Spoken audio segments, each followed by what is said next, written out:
जय हिंद students, welcome to study for civil services. मैं हूं आपका एजुकेटर कमलाक्ष झा। आप देख रहे हैं द हिंदू न्यूज़पेपर की न्यूज़ और एडिटोरियल एनालिसिस के लेक्चर को। और ये लेक्चर आपकी सिविल सर्विसेज की जर्नी के लिए काफ़ी ज़्यादा इंपॉर्टेंट है। इस लेक्चर का फ़ायदा आपको कैसे उठाना है तो ध्यान से सुन लो। देखो, सबसे पहले तो डिस्क्रिप्शन पर देख लो, आप पूरे टॉपिक्स हमने दिए हुए हैं कि आज के लेक्चर में कौन से टॉपिक्स हम कवर करेंगे। दूसरी चीज़, आपको ईयरफोन लगाकर एक शांत जगह पर बैठना है और ध्यान से पूरे लेक्चर को सुनना है, क्योंकि एक पॉडकास्ट लेक्चर है और साथ ही साथ पेन और पेपर लेकर रफ में चीजें लिखते चलना है। और रफ में लिखना है। क्यों रफ में लिखना है? क्योंकि लेक्चर में ही मैं आपको शॉर्ट नोट्स दे दूंगा और वो शॉर्ट नोट्स आपके एग्जामिनेशन के लिए हेल्पफुल होंगे। तो बिना समय वेस्ट किए फटाफट लाइक का बटन हिट कर लो, नए आए हो चैनल को सब्सक्राइब करो और इस लेक्चर को शेयर जरूर करना। सो गाइस, जीएस पेपर 3 के पॉइंट ऑफ व्यू से एक इंपॉर्टेंट टॉपिक के बारे में हम बात करेंगे और इंडियन इकोनॉमी का एक मेजर कंसर्न है, चिंता वाली बात है, जीडीपी ग्रोथ और उसके पीछे के फैक्टर्स को डिस्कस करेंगे। सबसे पहले समझते हैं जीडीपी ग्रोथ के नंबर्स और उनका क्या महत्व है, सिग्निफिकेंस है, इसके बारे में बात करेंगे। जुलाई सितंबर 2024 क्वार्टर में इंडिया की जीडीपी ग्रोथ गिर के 5.4% पर आ गई। फिर से रिपीट करता हूं, जुलाई टू सितंबर 2024 वाला जो क्वार्टर था उसमें हमारी जीडीपी ग्रोथ जो है वो गिरकर 5.4% पर आ गई, जो पिछले 7 क्वार्टर्स का सबसे लोएस्ट था। यानी कि इकोनॉमी में बहुत तेजी से गिरावट आई। आरबीआई ने इस क्वार्टर के लिए 6.8% ग्रोथ फोरकास्ट किया था। यानी कि आरबीआई बोल रही थी कि हम लगभग 7% के आसपास जो है वो ग्रोथ करेंगे, बट हम भाई 5.5% के आसपास आ गए, पर एक्चुअल ग्रोथ काफी नीचे रही। तो ये डेटा सिर्फ स्टैटिस्टिक्स नहीं है, ये बताता है कि इकोनॉमी किन चैलेंजेस का सामना कर रही है। अब देखें क्वार्टर 2 का कंपैरिजन क्वार्टर 1 के साथ। क्वार्टर 1 जो अप्रैल से लेकर जून का था, इसमें जीडीपी ग्रोथ 6.7% थी, लेकिन क्वार्टर 2 में ये गिरकर 5.4% हो गई। ग्रॉस वैल्यू एडेड जो एक और इंपॉर्टेंट इंडिकेटर है, ये भी क्वार्टर 2 में 5.8% रहा, जो क्वार्टर 1 में 6.8% था। इसका मतलब है प्रोडक्शन और वैल्यू क्रिएशन दोनों स्लो डाउन हो रहे हैं। अब कोर सेक्टर्स को समझते हैं जो इंडस्ट्रियल प्रोडक्शन का 40% कंट्रीब्यूट करते हैं। अक्टूबर 2024 में कोर सेक्टर की ग्रोथ 3.1% रही, जो पिछले 3 महीनों का सबसे ज्यादा था। सबसे ज्यादा तो कोर सेक्टर 3.1% से ग्रो कर रही है पिछले 3 महीनों में, सबसे ज्यादा। और इंफ्रास्ट्रक्चर और एनर्जी जैसे सेक्टर ने इस ग्रोथ को लीड किया है। यहां एक मिक्स्ड पिक्चर है, कुछ सेक्टर्स अच्छा परफॉर्म कर रहे हैं जबकि ओवरऑल परफॉर्मेंस जो है वो नीचे है। मतलब कुल मिलाकर अभी मैंने आपको बताया कि भाई देखो, हमारी ग्रोथ जो है वो डाउन हुई है। अब उस ग्रोथ डाउन में ऐसा जरूरी थोड़ा है कि सभी सेक्टर जो है वो डाउन ग्रोथ कर रहे होंगे या सभी सेक्टर में जो है वो लॉस आ रहा होगा। कुछ सेक्टर ऐसे भी होंगे ना जो प्रॉफिट कर रहे हैं। तो इनमें वही बड़ी बात की गई है कि कुछ सेक्टर्स ऐसे हैं जो प्रॉफिट कर रहे हैं, राइट। और याद रखना, कोर सेक्टर जो होते हैं वो हमारे इंडस्ट्रियल प्रोडक्शन का, टोटल इंडस्ट्रियल प्रोडक्शन का कितने परसेंट कंट्रीब्यूट करते हैं? 40%। क्या मुझे कोर सेक्टर के नाम लिखकर बता सकते हो नीचे कमेंट बॉक्स पर लिखकर कि टोटल कितने कोर सेक्टर, और नंबर वाइज लिखकर बता दो। अब गवर्नमेंट और आरबीआई के जीडीपी टारगेट्स क्या है, आइए इसको समझते हैं। आरबीआई का full year GDP growth forecast है 7.2%। यानी कि आरबीआई ने बोला कि इस साल हम 7.2% की ग्रोथ करेंगे, और फाइनेंस मिनिस्ट्री ने 6.5% से 7% का एक्सपेक्टेशन रखा। लेकिन इन टारगेट्स को अचीव करना तभी पॉसिबल होगा अगर इस साल के सेकेंड हाफ में रीबाउंड होगा। यानी कि दोबारा से सरकार कुछ ऐसे कदम उठाएगी जिससे इकोनॉमी ग्रो कर सके। अब जीडीपी स्लो डाउन का क्या मतलब है और इसे कैसे डील किया जा सकता है? अब देखो यार, स्लो डाउन के पीछे जो इंपॉर्टेंट जो चुनौतियां होती हैं, वो सबसे पहली चुनौती तो मुद्रा फीसदी जो कि बहुत हाई रहती है, इन्फ्लेशन, हाई इन्फ्लेशन। और दूसरा प्राइवेट इन्वेस्टमेंट का रुक जाना या कम हो जाना। तो फर्स्ट हाफ जो है 2024-25 का रियल जीडीपी ग्रोथ 6.2% रहा है, जो इनिशियल प्रोजेक्शन से काफी नीचे है, जो कि हमने 7.2% के आसपास आरबीआई ने सोचा था। अब सोल्यूशन पर फोकस करते हैं। मैन्युफैक्चरिंग, इंफ्रास्ट्रक्चर और एक्सपोर्ट्स जैसे सेक्टर को हमें बूस्ट करना पड़ेगा और फिस्कल और मॉनेटरी पॉलिसीज को अलाइन करना होगा, जैसे इंटरेस्ट रेट्स या पब्लिक एक्सपेंडिचर को एडजस्ट करना। तब जाके चीजें थोड़ी सी समझ में आएंगी। और देखो, मैंने आप लोग के लिए ये नोट्स जो है वो रखे हैं।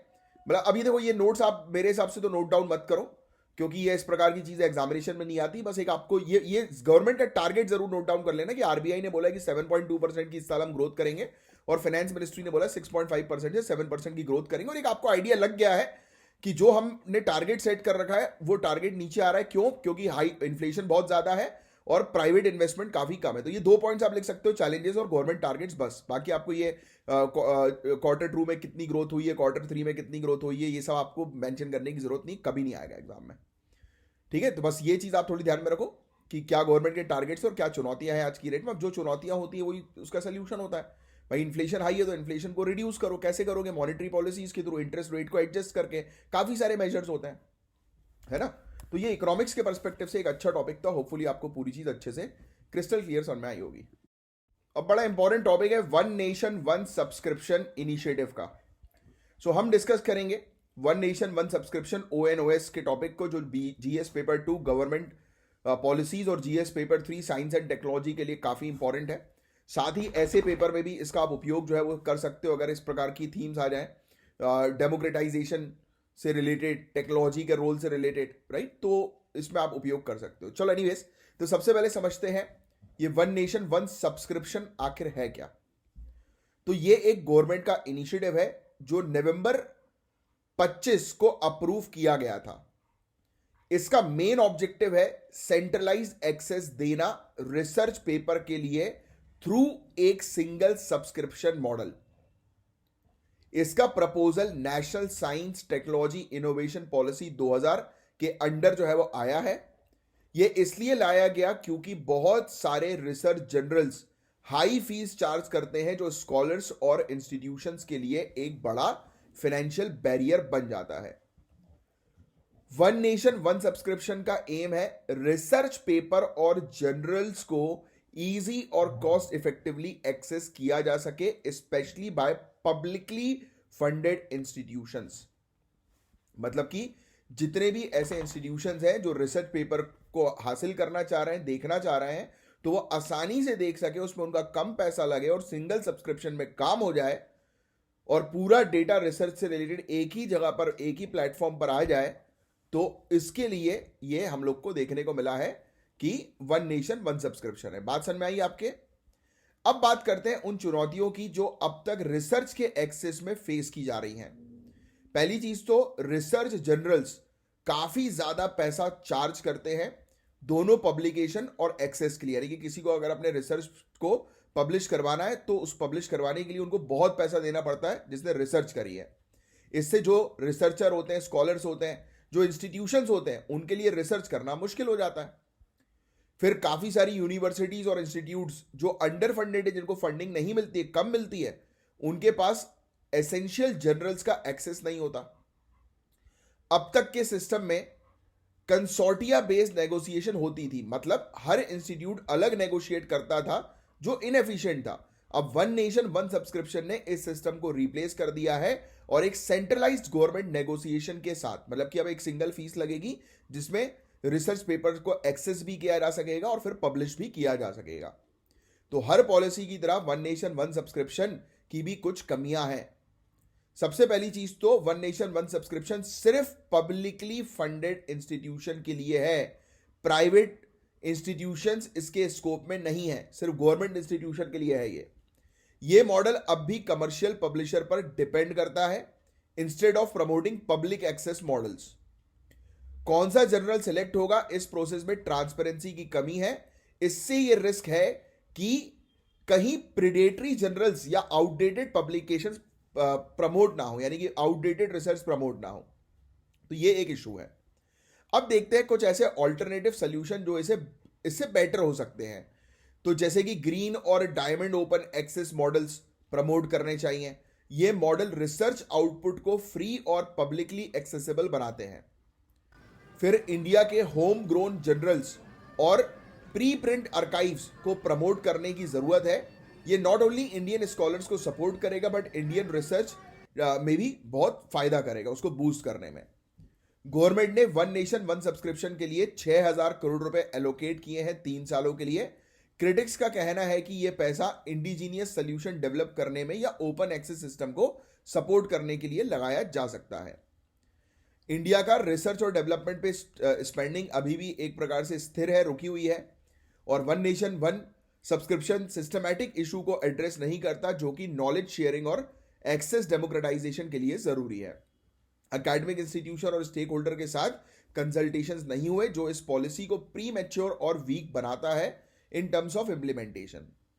सो गाइज, ये एक अच्छा स्टेप तो है हालांकि, कि हम रिसर्च की एक्सेस को डेमोक्रेटाइज कर रहे हैं कि सभी लोग रिसर्च को जो है वो एक्सेस कर सकें, लेकिन कुछ लूप होल्स हैं जो हमने अभी डिस्कस किए, जो आपको पता होना चाहिए। तो अब क्विक रिवीजन के लिए मैंने आप लोग के लिए नोट्स रख दिए हैं, जैसे कि वन नेशन वन सब्सक्रिप्शन जो है वो क्या है। तो आपको पहला पॉइंट तो ये ध्यान में रखना है कि एक सेंट्रलाइज्ड एक्सेस है रिसर्च पेपर का एक सिंगल सब्सक्रिप्शन मॉडल के थ्रू, यानी कि रिसर्च पेपर को जो है वो आप एक्सेस कर सकते हो एक ही जगह पर एक ही सिंगल सब्सक्रिप्शन के थ्रू। और ये national science technology innovation policy सन 2000 के तहत प्रपोज की गई, और आज की डेट में चैलेंजेस जो ये फेस कर रहे थे वो हाई कॉस्ट लगता था जनरल का। ये चैलेंजेस जो थे ये इससे पहले के थे, ठीक है, वन नेशन वन सब्सक्रिप्शन के चैलेंज नहीं है। जो रिसर्चर्स थे उनको बहुत ज़्यादा पैसा देना पड़ता था एक्सेस करने के लिए किसी रिसर्च पेपर को या पब्लिश करवाने के लिए, और इवन हर एक इंस्टीट्यूशन अलग अलग तरीके से नेगोशिएट करता था। बट अब ये प्रॉब्लम जो है वो रिजॉल्व होगी, इसलिए लिखा है अपन ने चैलेंजेस एड्रेस्ड, कि ये प्रॉब्लम जो पहले थी वो एड्रेस हो गई है। अब लिमिटेशन है इसके अंदर, जैसे कि प्राइवेट इंस्टीट्यूशंस को एक्सक्लूड किया हुआ है, आज भी कमर्शियल पेपर्स के ऊपर रिलाई किया जाता है, और ट्रांसपेरेंसी इशू जो है वो जनरल कौन सा सेलेक्ट होगा कौन सा नहीं होगा उससे रिलेटेड नहीं है। कुछ ऑल्टरनेटिव जो है उसको इग्नोर किया गया, जैसे ग्रीन या डायमंड ओपन एक्सेस मॉडल, और फिर इंडियन जनरल्स और प्री प्रिंट आर्काइव्स को सपोर्ट जो है वो नहीं किया गया। इसमें 6,000 रुपये एलोकेट किए जा रहे हैं, और इसमें ऑल्टरनेट इन्वेस्टमेंट भी किया जाएगा रिसर्च एंड डेवलपमेंट को बूस्ट करने के लिए। और हालांकि ये रिसर्च एंड डेवलपमेंट के प्रॉपर इश्यूज को जो है वो रिजॉल्व नहीं करता है, और स्टेक होल्डर्स के साथ इसको बनाते समय कंसल्ट भी नहीं किया गया। तो ये थोड़ा सा टिपिकल टॉपिक था जो आपको थोड़ा सा बस आइडिया होना चाहिए इस टॉपिक के बारे में। अब गाइज एक इंपॉर्टेंट और सेंसिटिव टॉपिक है, Indians need to share contraceptive responsibility. ये टॉपिक सिविल सर्विसेज के लिए बहुत इंपॉर्टेंट है, GS paper 1 society, paper 2 health, और ऐसे पेपर में भी यूजफुल हो सकता है। सो इंडिया ने फैमिली प्लानिंग के प्रयास शुरू किए थे 1952 में, जब दुनिया के किसी भी कंट्री ने ये स्टेप नहीं लिया था। तो फोकस था उस समय मैटरनल हेल्थ और पॉपुलेशन को स्टेबलाइज करने के ऊपर। इंटरेस्टिंग बात यह है कि 1966 से 1970 के बीच मेल वेसेक्टॉमीज काफी कॉमन थी। वेसेक्टॉमीज जो है वो आपको पता है कि क्या होता है, नसबंदी जो है वो जिसको हम लोग जो है वो कहते हैं। तो ये उस समय हमें देखने को मिला था कि 1966 और 70 के बीच में ये काफी कॉमन थी। 80.5% स्टरलाइजेशन हम लोग को देखने को मिल रहे थे मेल्स में। लेकिन नेशनल फैमिली हेल्थ सर्वे 5 के डेटा के हिसाब से 2019 से 2021 तक ये सिर्फ 0.3% तक गिर गई हैं। फीमेल स्टरलाइजेशन का बर्डन अब ज्यादा है, 37.9% फीमेल स्टरलाइज्ड होती हैं, जबकि मेल्स का कंट्रीब्यूशन नेग्लिजिबल है। अभी के सिनेरियो में जेंडर डिस्पैरिटी काफी ज्यादा है, वुमेन पर ज्यादा रिस्पॉन्सिबिलिटी है जो अनफेयर है। और नेशनल हेल्थ पॉलिसी 2017 का सेक्शन 4.8 कहता है कि मेल स्टरलाइजेशन रेट्स बढ़ने चाहिए, लेकिन ग्राउंड रियलिटी यह है कि इसमें प्रोग्रेस काफी स्लो है।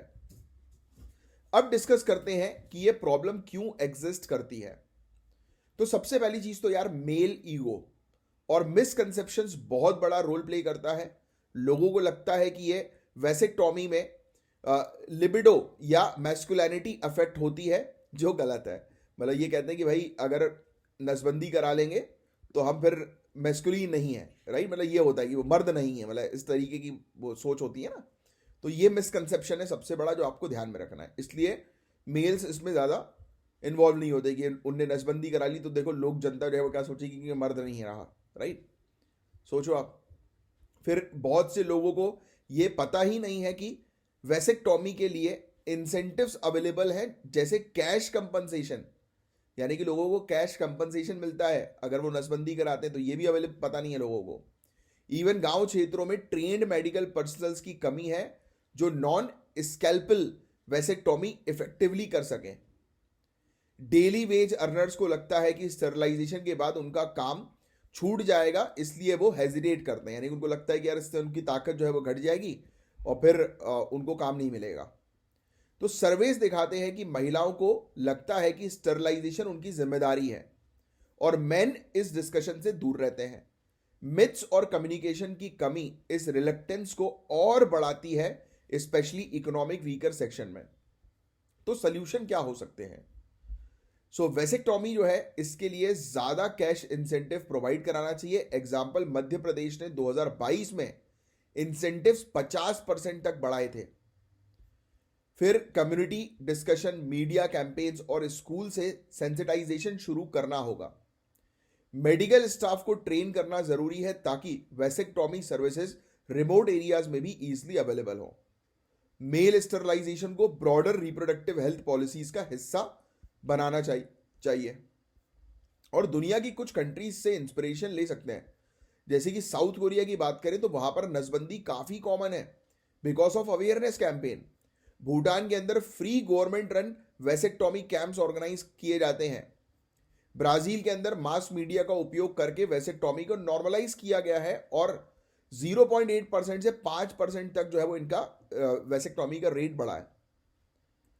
एक ब्रॉडर पर्सपेक्टिव से देखें तो sustainable development goal number 5 gender equality achieve करने के लिए मेल स्टरलाइजेशन को सोशली एक्सेप्टेबल बनाना होगा। इक्विटेबल फैमिली प्लानिंग एक जरूरी स्टेप है जेंडर इक्वलिटी को इंश्योर करने के लिए। तो गाइस, फैमिली प्लानिंग सिर्फ महिलाओं की रिस्पॉन्सिबिलिटी नहीं है। मेल पार्टिसिपेशन ना सिर्फ पॉपुलेशन स्टेबलाइजेशन में मदद करेगी बल्कि जेंडर इक्वलिटी के गोल्स अचीव करने में भी हेल्प करेगी।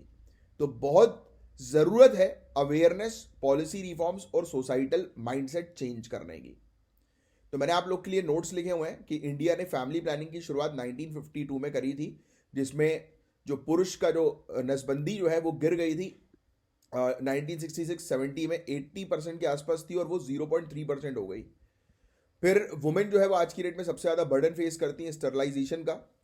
और मिथ्स काफ़ी सारे हैं इससे रिलेटेड। मेल ईगो है, अवेयरनेस की कमी है, हेल्थ केयर बैरियर्स हैं। सोल्यूशन यही है कि आप कैश इंसेंटिव्स दो वेसेक्टॉमीज के लिए, फिर अवेयरनेस कैंपेन्स कंडक्ट करो, मेडिकल स्टाफ्स को ट्रेन करो रूरल एरियाज में, मेल स्टरलाइजेशन को बेटर ब्रॉडर हेल्थ पॉलिसीज के साथ अलाइन करो। साउथ कोरिया, भूटान, ब्राज़ील में ये चीज़ बहुत सक्सेसफुली चल रही है। तो ये चीज़ें हैं जो आपको थोड़ा सा ध्यान में रखना है। बड़ा इंटरेस्टिंग सा टॉपिक है गाइस। हम जो है वो बात करेंगे the importance of liberal arts education के बारे में। तो ये सिर्फ एक थ्योरेटिकल टॉपिक ही नहीं गाइस, बल्कि इसके अंदर कुछ ऐसी भी चीज़ें हैं जो ओवरऑल डेवलपमेंट और आपके एडमिनिस्ट्रेटिव गवर्नेंस के लिए काफ़ी इंपॉर्टेंट है। लिबरल आर्ट्स एक ऐसा एजुकेशन सिस्टम है जो सिर्फ एक सब्जेक्ट पे फोकस नहीं करता। इसमें काफ़ी सारे डिसिप्लिन्स हैं जैसे कि literature, philosophy, history, science and arts. यानी ये आपको एक वेल राउंडेड एजुकेशन प्रोवाइड कराता है। इसमें एक इंपॉर्टेंट एस्पेक्ट है कि ये क्रिटिकल थिंकिंग और प्रॉब्लम सॉल्विंग को बहुत ज़्यादा इंपॉर्टेंस देता है। तो अगर आपको कॉम्प्लेक्स इशूज सॉल्व करने हैं या सोसाइटी को बेटर तरीके से समझना है तो लिबरल आर्ट्स आपको परफेक्ट फाउंडेशन देता है, एक परफेक्ट बेस देता है। इसलिए तो आप अपने सोशियोलॉजी को पढ़ते हो आप सिविल सर्विसेज की प्रिपरेशन के दौरान। तो अब बात करते हैं कि एक ऐसे ट्रेंड की जो आजकल काफी देखने को मिलता है, लिबरल आर्ट्स की पॉपुलैरिटी का डिक्लाइन होना। कि आर्ट सब्जेक्ट से लोग जो है वो सोचते हैं कि चलो दूर भागो, बेकार है ये। जैसा कि 2008 के रिसेशन के बाद नॉर्थ अमेरिका और यूरोप में यह देखा गया कि लिबरल आर्ट्स प्रोग्राम्स में बहुत ड्रास्टिक ड्रॉप हुआ। यूएस में ह्यूमैनिटीज ग्रेजुएट का परसेंटेज 1966 में 14% था, लेकिन 2010 तक ये सिर्फ 7% रह गया।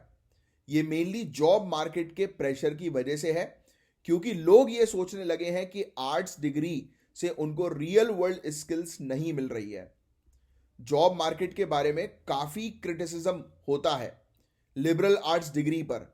लोग ये कहते हैं कि लिबरल आर्ट्स यानी कि जितने भी आर्ट्स में कॉन्सेप्ट्स सिखाए जाते हैं वो डायरेक्टली जॉब के लिए अप्लाई नहीं होते।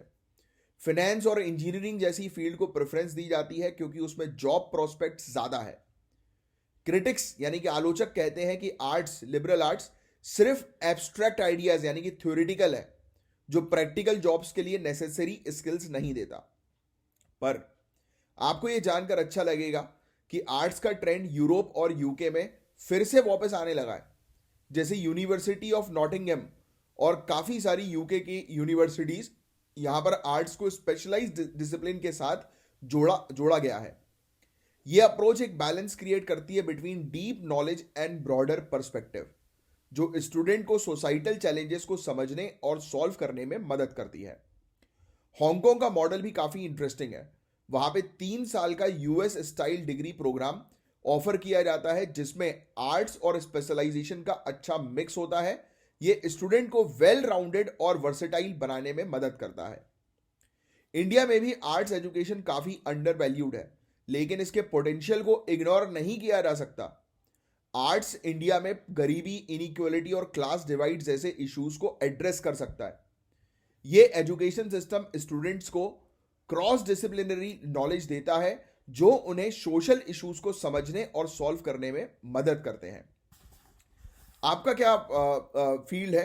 नीचे कमेंट बॉक्स पे लिख कर बताओ। आप किस चीज में ग्रेजुएशन कर रहे हो या कर चुके हो, तो बताओ जरा कमेंट बॉक्स पे लिख कर। तो लिबरल आर्ट्स एजुकेशन के ब्रॉडर बेनिफिट्स बहुत हैं।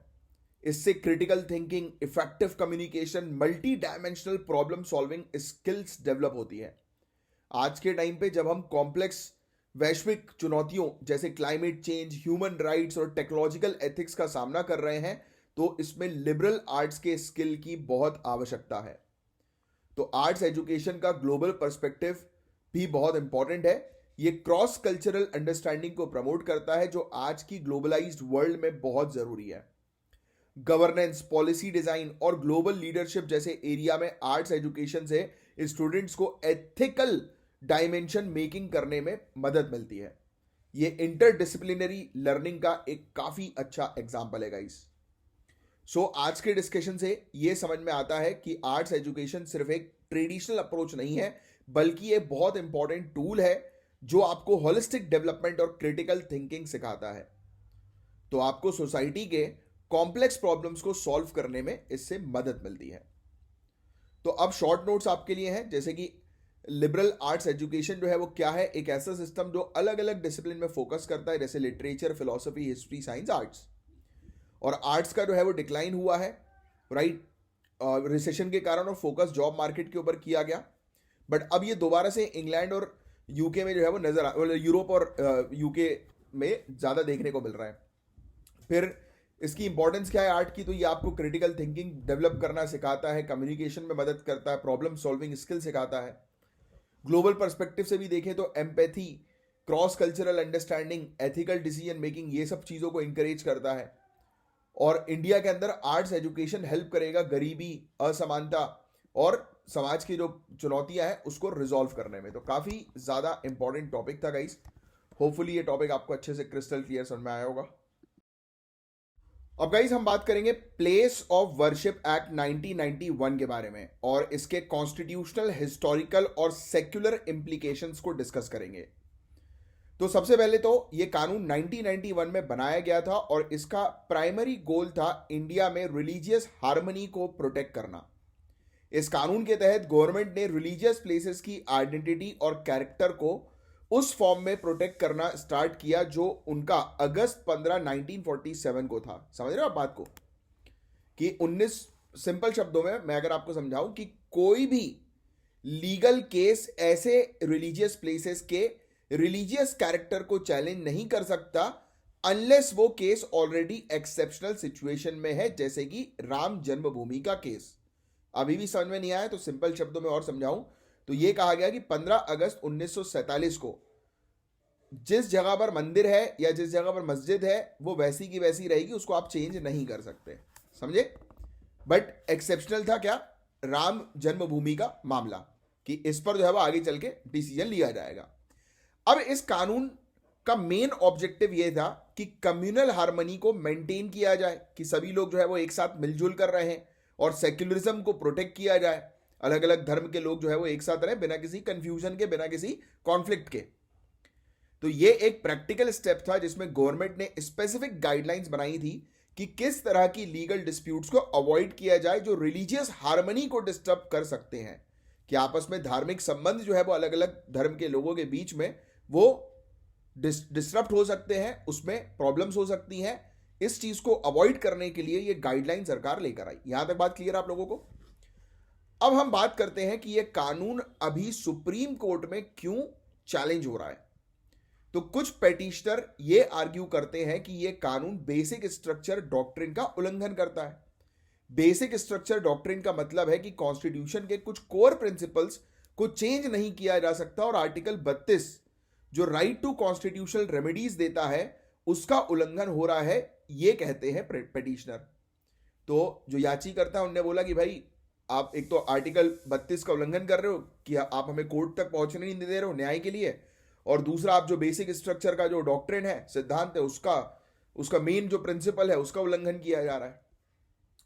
अब सुनो, क्रिटिक्स का यह भी कहना है कि यह कानून पुरानी हिस्टोरिकल ग्रेवियंसेस को इग्नोर करता है, यानी कि पहले के समय पर जो प्रॉब्लम्स थी, जो दर्द था, जो शिकायतें थी, उसको इग्नोर कर रहा है, और पुराने समय पर जो चीज गलत हुई है उसको इन्होंने लीगलाइज कर दिया। यानी कुछ लोग सोच रहे हैं कि यह कानून इतिहास में हुए अन्याय को कवर करता है, जो कि आज भी कम्युनल इशू को बढ़ाने का काम कर रहा है। लेकिन जुडिशियल डेवलपमेंट्स भी इंटरेस्टिंग है।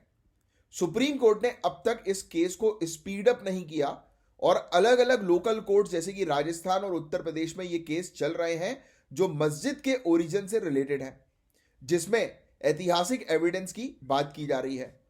एक और रीसेंट डेवलपमेंट है अगस्त 2023 में, जब सुप्रीम कोर्ट ने आर्कियोलॉजिकल सर्वे ऑफ इंडिया को ज्ञानवापी मस्जिद के प्रेमाइसेस पे इन्वेस्टिगेशन कंटिन्यू करने की परमिशन दी थी।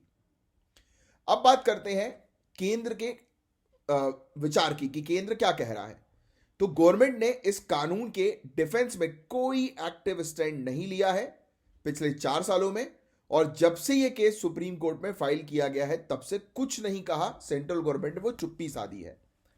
अब सीनियर एडवोकेट्स की तरफ से यह रिक्वेस्ट की गई है कि कोर्ट इस कानून को बरकरार करे ताकि कम्युनल एजेंडास के लिए लीगल पेटिशंस का मिसयूज ना हो। यह एक इंपॉर्टेंट चिंता वाली बात है, क्योंकि कई एक्सपर्ट्स ये मान रहे हैं कि इस तरह के केसेस सेक्युलरिज्म और कम्युनल हार्मनी को खतरा पहुंचा सकते हैं। लीगल एक्सपर्ट्स ये कह रहे हैं कि अगर ऐसे ऐतिहासिक मुद्दे खोल दिए गए तो वो आज के जो कम्युनल रिलेशंस जो है उसको डीस्टेबलाइज कर देंगे, आपस में लोगों के बीच में जो है वो मन मुटाव शुरू हो जाएगा, और इस वजह से सेक्युलरिज्म और कम्युनल हार्मनी को प्रोटेक्ट करना बहुत जरूरी है कि इसको हरी झंडी ना दिखाई जाए।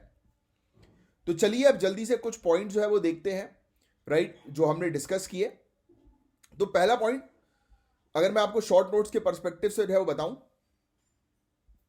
तो प्लेसेस ऑफ वर्शिप एक्ट 1991 ये क्या कर रहा है, ये रिलीजियस साइट्स की आइडेंटिटी को प्रोटेक्ट कर रहा है कि 15 अगस्त 1947 में जैसा रिलीजियस साइट थी वो वैसे ही रहेगी। इसमें ब्रैकेट में लिख देना एक्सेप्शनल अयोध्या, राइट, एक्सेप्शनल में अयोध्या लिख देना, अयोध्या ये बाबरी मस्जिद वाला मामला, राम जन्मभूमि वाला मामला, तो ये लिख देना, ठीक है। फिर इसके अंदर हमें देखने को मिला कि लीगल चैलेंजेस को जो है ये रोकता है कि जो भी साइट्स है वो वैसी की वैसी रहेंगी। अयोध्या के सेकंड पॉइंट में लिखी करवाई दिया मैंने। फिर इसके अलावा ये आप मेंशन कर देना कि इस कानून के अंदर चैलेंजेस यही है कि ये बेसिक स्ट्रक्चर डॉक्ट्रिन और राइट टू कॉन्स्टिट्यूशनल रेमेडीज यानी कि ब्रैकेट में लिख देना आर्टिकल 32 का उल्लंघन कर रहा है, ऐसा कहा जा रहा है। लोकल कोर्ट्स ने जो है वो कुछ केसेस जो है वो लिए हैं इस रिलीजियस साइट से रिलेटेड, स्पेशली मस्जिद से रिलेटेड, जो हिस्टोरिकल एविडेंस के आधार पर जिन पर क्लेम किया जा रहा है। बट गवर्नमेंट ने अभी भी कोई डिसीजन नहीं लिया है, और एक्सपर्ट्स को चिंता जो है वो यही है कि अगर इस प्रकार के मामले दोबारा से खुल जाते हैं तो ये रिलेशनशिप जो होती है आपस में रिलीजियस कम्युनिटीज के बीच में हमारे यहाँ जो शांति से रह रहे हैं वो शांति भंग होने के काफी ज्यादा चांसेस है। तो ये सिंपल सी चीज बस आप गाइस याद रखिएगा, दैट्स इट। अब गाइस एक और बड़ा इंटरेस्टिंग सा टॉपिक है, जीएस पेपर 2 जीएस पेपर 3 दोनों के लिए इंपॉर्टेंट है, स्पेशली एग्रीकल्चर और गवर्नेंस के एस्पेक्ट से। हम बात करेंगे न्यू सीड्स बिल के बारे में और इसके सिग्निफिकेंस के बारे में, जो कि करेंटली एक बहुत ही हॉट टॉपिक है। सो अभी रिसेंटली 13वां नेशनल सीड कांग्रेस में साइंटिस्ट और इंडस्ट्रीज एक्सपर्ट्स ने गवर्नमेंट से डिमांड की है कि सीड्स बिल 2004 को मॉडर्नाइज किया जाए। ये कानून और पुरानी पॉलिसीज जैसे सीड्स पॉलिसी 2022, काफ़ी पुरानी हो गई हैं और अभी के चैलेंजेस के हिसाब से काफ़ी आउटडेटेड है। तो आखिर ये कानून 2004 का था क्या? तो सीड्स बिल 2004 को पहली बार पार्लियामेंट में इंट्रोड्यूस किया गया था, पर यह बिल फार्मर्स के अपोजिशन के कारण अब तक पास नहीं हो पाया। फार्मर्स को लगता है कि यह बिल उनके अधिकार को अफेक्ट करेगा और उनके लिए सही नहीं होगा।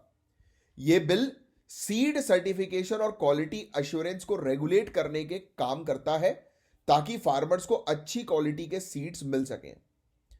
अब करंट सीड सिस्टम में क्या चुनौतियां हैं, तो अब बात करते हैं चुनौतियों की। इसके साथ जुड़ी जो चुनौतियां हैं, तो सबसे पहले सीड्स सर्टिफिकेशन स्टैंडर्ड की बात करें तो इंडिया के स्टैंडर्ड्स इंटरनेशनल बेंचमार्क से काफी नीचे हैं। हमारे स्टैंडर्ड्स को मॉडर्नाइज करना जरूरी है। फिर सीड्स क्वालिटी एश्योरेंस सिस्टम भी आउटडेटेड है। यह सिस्टम अब फार्मर्स के लिए अफोर्डेबल और इंटरनेशनल स्टैंडर्ड्स के लेवल पर नहीं है। इसके अलावा सीड्स एक्ट 1966 और सीड्स रूल्स 1968 को रिवाइज करने की आवश्यकता है ताकि कंटेम्पररी इश्यूज यानी कि आज की रेट के चैलेंजेस, चुनौतियों को जो है वो फेस किया जा सके। तो रिकमेंडेशन जो है वो पॉलिसी चेंजेस के लिए क्या है, तो एक्सपर्ट्स ने कुछ इंपॉर्टेंट रिकमेंडेशन की बात करी है। पहला रिकमेंडेशन है स्टेक होल्डर इन्वॉल्वमेंट। इसका मतलब है कि फार्मर्स और इंडस्ट्री एक्सपर्ट्स को पॉलिसी डिस्कशन में शामिल किया जाए। बैलेंस फोकस होना चाहिए इनोवेशन, फार्मर एम्पावरमेंट और पॉलिसी रिफॉर्म्स पर, ताकि एक ग्लोबली कॉम्पिटिटिव और रेजिलिएंट सीड इंडस्ट्री बन सके। क्लियर डेफिनेशन फार्मर सीड की और कमर्शियल सीड की भी होनी चाहिए ताकि कोई प्रॉब्लम ना हो। और एक्सपर्ट्स ने यह भी कहा है कि दोनों पब्लिक और प्राइवेट सेक्टर को कोलैबोरेट करना होगा ताकि फार्मर्स तक क्वालिटी सीड्स जो है वो अफोर्डेबल और एफिशिएंट जो है वो मिल सके। गवर्नमेंट के साइंस इनिशिएटिव्स और प्राइवेट सेक्टर की इनोवेशन को कंबाइन करके एक स्ट्रॉन्ग और effective seed delivery system create करना होगा। सो गाइज, ये एक डिटेल डिस्कशन था सीड बिल्स 2004 के ऊपर और उसके मॉडर्नाइजेशन के ऊपर। तो आप तो बस बेसिक नोट्स बना लो कि साइंटिस्ट और इंडस्ट्री एक्सपर्ट्स है वो डिमांड कर रहे हैं कि सीड बिल 2004 को मॉडर्नाइज कर दो और सीड पॉलिसी 2002 को। आज की डेट में सीड सर्टिफिकेशन और क्वालिटी एश्योरेंस सिस्टम जो है वो हमारा आउटडेटेड है और इंटरनेशनल स्टैंडर्ड से काफी नीचे है। और इसके अंदर सभी स्टेक होल्डर्स स्पेशली फार्मर को पॉलिसी मेकिंग में शामिल करने की आवश्यकता है और एक बैलेंस्ड फोकस रखना जरूरी है इनोवेशन के लिए, किसान के सशक्तिकरण के लिए और पॉलिसी रिफॉर्म्स के लिए। और फार्मर सीड और कमर्शियल सीड की क्लियर डेफिनेशन होनी चाहिए और पब्लिक और प्राइवेट सेक्टर्स आपस में कोलैबोरेट करें जिससे कि सीड्स की एफिशिएंट तरीके से डिलीवरी की जाए। सो गाइज, ये हमारा आज का जो है वो लास्ट टॉपिक था। मैं उम्मीद करता हूँ पूरी चीज़ आपको अच्छे से क्रिस्टल क्लियर जो है वो समझ में आई होगी। और कल के लेक्चर में प्रिया ने, पायल ने जो है वो आंसर्स दिए हैं। Very good, fantastic. इसी प्रकार से आंसर देते रहिए और आपके सिलेक्शन को जो है वो सुनिश्चित करते रहिए। और सभी लोग से मैं बोलना चाहूँगा कि आप सभी लोग जो है वो कमेंट्स किया करें, आंसर्स जो है वो दिया करें, ठीक है। तो चलिए, अब मैं मिलूंगा आपसे नेक्स्ट लेक्चर में मंडे को। तब तक के लिए bye bye, take care, have a great day ahead. जय हिंद।